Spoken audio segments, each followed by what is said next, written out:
जहां जब एनडीए की बात होती है, जब जदयू की बात होती है तो कहा जाता है 25 में फिर से नीतीश।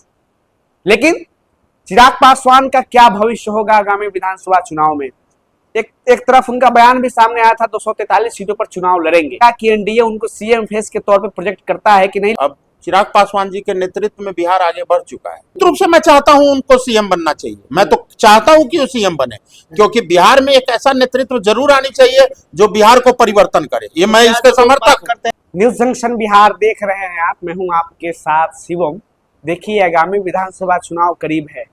चिराग पासवान लगातार बिहार के तमाम क्षेत्रों में घूम रहे हैं, जनसभा को संबोधित कर रहे हैं। आरा में उनकी जनसभा हो गई, बड़ी भीड़ देखने को मिली थी। 29 को राजगीर में बड़ी जनसभा को संबोधित करेंगे चिराग पासवान। लेकिन सवाल यहां बनता है, विधानसभा चुनाव करीब आ चुका है, उनके कार्यकर्ता है जो सीएम फेस की बात करते हैं चिराग पासवान की। लेकिन जब एनडीए की बात होती है, जब जदयू की बात होती है तो कहा जाता है 25 में फिर से नीतीश। लेकिन चिराग पासवान का क्या भविष्य होगा आगामी विधानसभा चुनाव में? एक तरफ उनका बयान भी सामने आया था 243 सीटों पर चुनाव लड़ेंगे। लेकिन अब वो तो समय बताएगा कि एनडीए उनको सीएम फेस के तौर पे प्रोजेक्ट करता है कि नहीं। लेकिन तमाम बातों पे अपनी बात रखेंगे। हमारे साथ मौजूद है इस साक्षात्कार में रंजन सिंह जी, प्रदेश महासचिव रोजपा रामविलास के और प्रदेश प्रवक्ता हैं, बहुत प्रखर वक्ता हैं। सबसे पहले बहुत बहुत स्वागत है आपका। धन्यवाद शिवम। देखिए, आरा में बहुत बड़ी जनसभा को संबोधित किया चिराग पासवान जी ने। अब 29 को राजगीर में बड़ी जनसभा को संबोधित करने वाले हैं, क्या संदेश देने को तैयारी? देखिए, ये हमारे पार्टी का एक कार्यक्रम है जिसमें हर प्रमंडल में, जितने भी प्रमंडल है, हर प्रमंडल में आदरणीय चिराग पासवान जी के नेतृत्व में कार्यक्रम होना है। ये कार्यक्रम के जरिए हम लोग अपने लोक जनशक्ति पार्टी रामविलास के कार्यकर्ताओं को ये संदेश देने का कोशिश कर रहे हैं कि आप 243 विधानसभा पर अपना कमांड और अपनी चीजें को तैयार करके रखिए। हर बूथ पर लोजपा का कार्यकर्ता एक शेर की भांति वहां पर रहकर काम करेगा, क्योंकि गठबंधन धर्म में आपको मालूम है कि जितनी सीटें हम लोगों को मिलेंगी, जितना प्रत्याशी हमारे दल का होगा, उसके लिए तो काम करेंगे ही करेंगे, लेकिन अन्य घटक दल जो हमारे गठबंधन में है उनके भी प्रत्याशी होंगे, तो उनको भी मदद करना है। इस वजह से जनसभा किया जा रहा है। अच्छा, देखिए, हमेशा बात सामने आ रही है, आपके कार्यकर्ता ये बात कहते हुए नजर आते हैं, सीएम फेस चिराग पासवान। क्या लगता है, आप लोगों का सपना साकार होगा इस बार? देखिए, मुझे नहीं लगता कि सीएम बनना, विधायक बनना, प्रधानमंत्री बनना एजेंडा में होना चाहिए। एजेंडा में ये होना चाहिए कि बिहार और बिहारी कैसे आगे बढ़ेगा। बिहारी अस्मिता, जो गौरवशाली बिहार है, जो हमारा एक इतिहास रहा है, वो कैसे लौट के वापस आए। मुझे लगता है कि मौजूदा जो एनडीए सरकार है वो इस चीज में सक्षम है कि गौरवशाली बिहार को वापस लाने में सक्षम है। लेकिन जो महागठबंधन के साथी जिस तरीके से यहाँ कार्यकाल करके पिछले 55 साल में जो कांग्रेस और आरजेडी का सरकार यहाँ रहा, बिहार को जिस स्थिति में लेकर गए, चाहे कानून व्यवस्था हो, इंफ्रास्ट्रक्चर हो, चाहे बिहार का अर्थव्यवस्था हो, किसी भी मुद्दे पे आप देखेंगे तो महागठबंधन के लोग ने बिहार को 30 फीट नीचे गड्ढे में धकेलने का काम किया है। एनडीए पिछले 20 साल से निरंतरता में उस गड्ढे को भरने का काम कर रही है। आपने देखा होगा इंफ्रास्ट्रक्चर के क्षेत्र में जितने रोड बने हो, आपने देखा होगा कानून व्यवस्था इतनी अच्छी हो गई कि हमारे यहाँ महिलाएं भी अब रात के 12 बजे 1 बजे भी घूम पा रही हैं आराम से।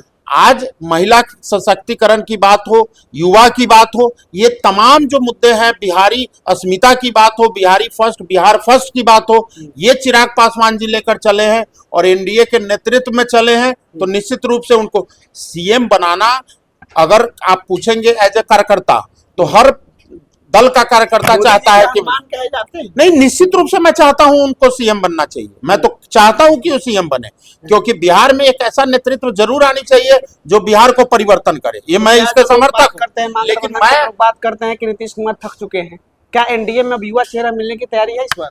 देखिए, जब आपके घर में आप आईएएस ऑफिसर होते हैं, आपके पिताजी चाहे किसी महकमे में क्लर्क ही क्यों ना हो, तो जब आप आईएएस ऑफिसर बन के अपने घर को लीड कर रहे होते हैं तो उस समय पिताजी को घर से बाहर नहीं निकालते।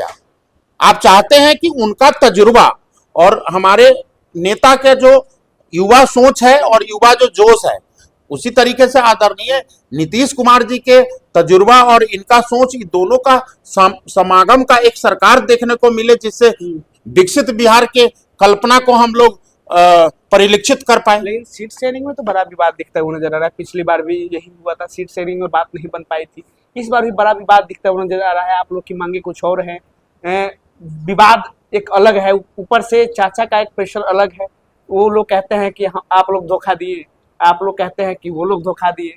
तो क्या लगता है ये जो तमाम विवाद है, क्या चिराग पासवान को नुकसान करेगा इस बार? देखिए, पिछले बार भी जब लोकसभा का चुनाव हो रहा था तो लोग, मीडिया हाउस है, चाहे जो राजनीतिक विश्लेषक थे, बहुत तरह के बात बोले कि लोक जनशक्ति पार्टी में मात्र एक सांसद की पार्टी है, इसको कहां से सीट मिलेगा, हाजीपुर मिलेगा नहीं मिलेगा, तमाम एजेंडा पे बात हुआ। लेकिन आपने देखा कि कितना खूबसूरती से ये गठबंधन ने सीट का बंटवारा किया। और जहां तक उस गठबंधन में हमारी पार्टी की भूमिका की बात आप कह लें तो 5 सीट में हमने 5 सीट जीतने का काम किया, 100% स्ट्राइक रेट से जीतने का काम किया। तो निश्चित रूप से जैसे लोकसभा में सीटों का बंटवारा हुआ, अमूमन उसी तरीके से यहाँ भी सीटों की बंटवारा होगा और हम लोग एक मजबूत एनडीए की सरकार आदरणीय नीतीश कुमार जी के नेतृत्व में जरूर बनाएंगे। चाचा के साथ फिर आएंगे चिराग? कौन से चाचा? पशुपति चाचा। अब राजनीति में मुझे नहीं लगता वो प्रासंगिक है। देखिए, बुजुर्ग हैं, उनको अपना स्वास्थ्य का ध्यान रखना चाहिए। रिटायरमेंट जब आदमी ले लेता है तो मैं चाहता हूँ, शुभकामना उनको स्वास्थ्य के लिए देता हूँ। और वो चूंकि चाचा हैं, सदैव वो हमारे लिए पूजनीय रहेंगे। लेकिन राजनीति में प्रासंगिक वो है नहीं मेरे ख्याल से। उनको अगर इतना ही प्रासंगिक होते तो वो एनडीए का हिस्सा नहीं रह गए, ना ही वो महागठबंधन के हिस्सा रह गए। तो राजनीति में प्रासंगिक नहीं है वो। अब चिराग पासवान जी के नेतृत्व में बिहार आगे बढ़ चुका है जी। जिस तरीके से देखा आपने, हमारे साथ रंजन सिंह जी थे। चिराग पासवान जी को लेकर काफी मजबूत बातें हुई हैं, क्योंकि आगामी विधानसभा चुनाव बहुत करीब है, बहुत कम वक्त बच चुका है। और तमाम जब कार्यकर्ता इनके बात करते हैं कि सीएम फेस, तब बड़ा सवाल बनता हुआ नजर आता है कि नीतीश कुमार या चिराग पासवान। लेकिन उन्हें साफ क्लियर किया है कि एनडीए के हम लोग हैं, घटक दल के लोग हैं, और जो भी शीर्ष नेतृत्व का फैसला होगा हम लोग को स्वीकार होगा। खैर, हमारा एक खास पेशकश आपको कैसा लगा, कमेंट बॉक्स में अपनी प्रतिक्रिया जरूर दीजिएगा। अंतिम में यही बात कहेंगे, तू राह है दौर इसमें रोता है क्या? आगे आगे देखिए बिहार की इस राजनीति में होता है।